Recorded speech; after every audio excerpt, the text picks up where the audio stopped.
नमस्कार दोस्तों, superfast series में आपका स्वागत है। तो चलिए आज हम फिर आप लोग के लिए हिंदी का ये चौथा टेस्ट सीरीज लेके आ गए हैं और इसमें टोटल 15 क्वेश्चन है, क्योंकि आपके बिहार बोर्ड इंट्रेंस में भी हिंदी से 15 क्वेश्चन पूछा जाता है। और देखिए इसमें हम जो भी क्वेश्चन सेट किए हैं आपके एग्जाम के पॉइंट ऑफ व्यू से बहुत ही इंपॉर्टेंट है। और आप लोग को कहते हैं कि आप लोग कॉपी कलम लेकर बैठिए, 1 से लेकर 15 तक नंबरिंग कीजिए और देखिए कि इस सेट में आपका कितना मार्क आता है। आपका जो ही मार्क आए 2, 4, 10, 12 आप हमें कमेंट करके बताइए। हम सभी स्टूडेंट के कमेंट का फीडबैक देते हैं। इसके अलावा भी यदि कोई प्रॉब्लम हो, कोई क्वेश्चन हो तो आप हमें कमेंट करके पूछ सकते हैं। और देखिए जो लोग अभी हमारे चैनल पर नए हैं आप हमारे चैनल को सब्सक्राइब कर लीजिए, क्योंकि आने वाले 2-3 दिन में जो है हम बिहार बोर्ड इंट्रेंस से रिलेटेड आपको बहुत ही कंटेंट देने वाले हैं और ख़ास कंटेंट देने वाले हैं। इसीलिए कहते हैं कि आप लोग हमारे चैनल को सब्सक्राइब कर लीजिए और वह जो है वीडियो आप लोग के लिए बहुत ही हेल्पफुल होने वाला है।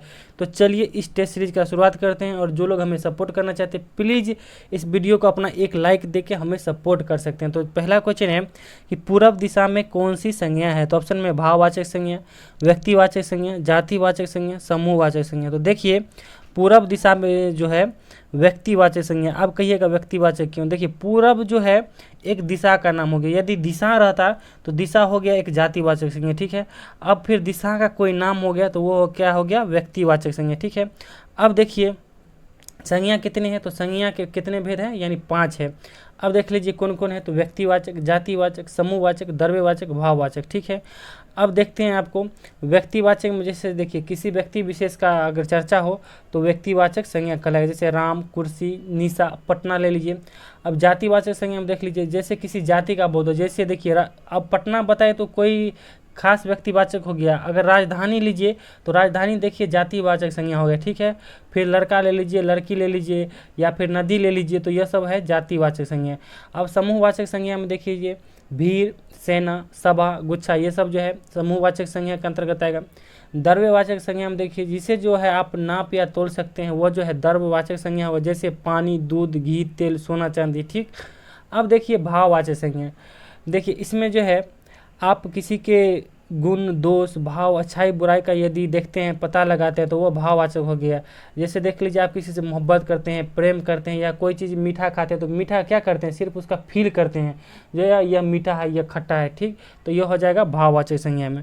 अब अगला क्वेश्चन है कि इनमें से कौन सा शब्द सर्वनाम नहीं है। तो ऑप्शन में कौन, क्या, मैं, इधर।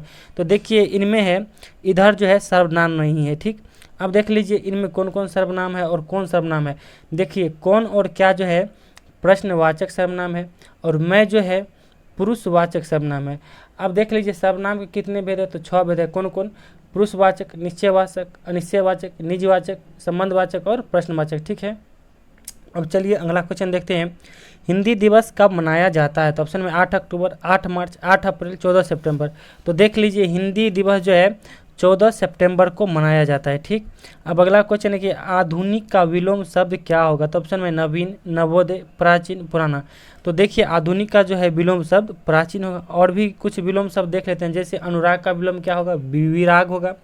अमृत का क्या होगा, तो विष या गरल होगा। और आस्तिक का क्या होगा विलोम शब्द, तो नास्तिक होगा। ज्येष्ठ का क्या होगा विलोम शब्द, तो कनिष्ठ होगा। स्वदेश का क्या होगा विलोम शब्द, तो परदेश या विदेश होगा, ठीक है। अब चलिए अगला क्वेश्चन देखते हैं।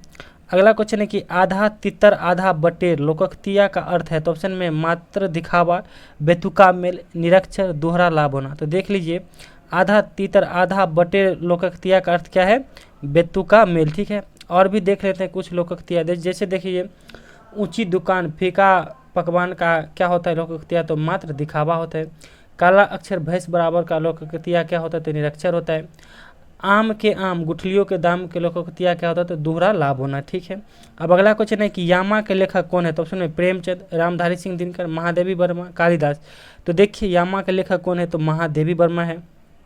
अब आपको देखिए गबन, गोदान, निर्मला के लेखक कौन है, तो प्रेमचंद है। उर्वशी के लेखक कौन है, रामधारी सिंह दिनकर है। ऋतु संहार हो गया, अभिज्ञान शकुंतलम हो गया, मेघदूतम हो गया, ये सब है कालिदास की कृति, ठीक।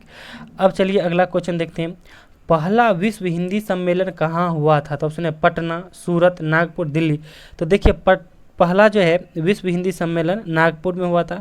आपको यहाँ यह भी क्वेश्चन आ जाएगा और यदि दे देगा कि पहला यानी विश्व हिंदी सम्मेलन कहाँ हुआ था? तो ऑप्शन दे देगा बिहार, राजस्थान, महाराष्ट्र, गुजरात। तो आप क्या मारिएगा? तो महाराष्ट्र मारिएगा, क्योंकि जो नागपुर जो है महाराष्ट्र में है। अब अगला क्वेश्चन है कि इत्यादि का संधि विच्छेद कीजिए। तो ऑप्शन में इत जोड़ आदि, इति जोड़ आदि, इत्ते जोड़ आदि, इनमें से कोई नहीं। तो देखिए इत्यादि का संधि विच्छेद क्या होगा? इति जोड़ आदि होगा।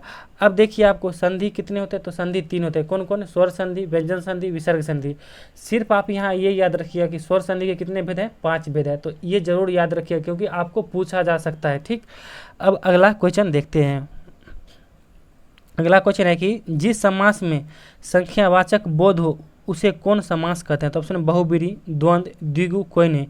तो देखिए जिस समास में जो है संख्यावाचक बोध होता है उसे द्विगु समास कहते हैं। ठीक है, अब आपको बता देते हैं बहुब्रीहि समास। देख लीजिए, जिस समास का कोई भी पद प्रधान नहीं होता है वो बहुब्रीहि समास कहलाता है। और देख लीजिए जिस समास के समस्त पद प्रधान होते हैं उसे द्वंद्व समास कहते हैं। ठीक, तो देख लीजिए समास का परिभाषा से भी क्वेश्चन आता है, तो आप बस ये तीनों बहुब्रीहि, द्विगु और द्वंद्व समास का परिभाषा याद रखिएगा। ठीक है, अब अगला क्वेश्चन है कि विज्ञान शब्द में कौन सा उपसर्ग है? तो ऑप्शन में विज्ञ, ज्ञान, वि, अन।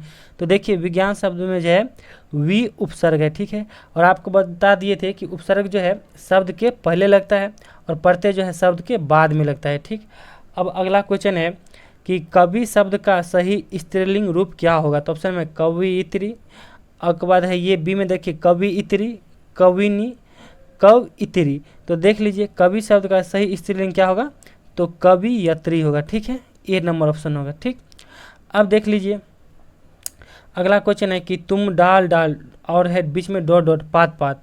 तो इसमें क्या भराएगा? तो देख लीजिए वह, हम, सब, एक। तो इसमें जो है क्या भराएगा? तो हम भराएगा, यानी तुम डाल डाल तो हम पात पात। ठीक है, अब अगला क्वेश्चन देखते हैं कि कुबेर का पर्यायवाची शब्द क्या होगा? तो ऑप्शन में तरंगिनी, यक्षराज, सुरसरिता, वाहिनी। तो देखिए कुबेर का जो है पर्यायवाची शब्द क्या होगा? यक्षराज होगा। अब देख लीजिए नदी का क्या होता है पर्यायवाची शब्द? तो तरंगिनी हो गया, सरिता हो गया, निर्झरनी हो गया। ठीक, अब गंगा का क्या होता है? तो जानवी हो गया, देव नदी हो गया, सुरसरिता हो गया, भागीरथी हो गया, मंदाकिनी हो गया। ठीक, अब देख लीजिए सेना का क्या होता है पर्यायवाची शब्द? तो सेना का होता है वाहिनी, फौज, दल। ठीक, आप इसे जरूर याद रखिएगा।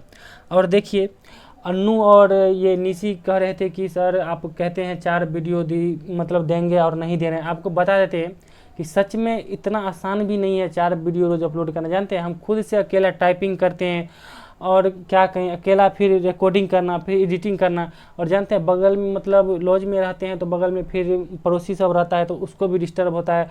या जब रिकॉर्डिंग चालू कर देते हैं तो कोई आ गया खाना ही बनाने लगा, कुछ आवाज़ आने लगा, फिर से दोबारा रिकॉर्डिंग करना पड़ता है। आज क्या हुआ है शाम में जो हम आपको डाले हैं जीके जीएस का टेस्ट सीरीज, पता है 3रा बार में रिकॉर्डिंग है।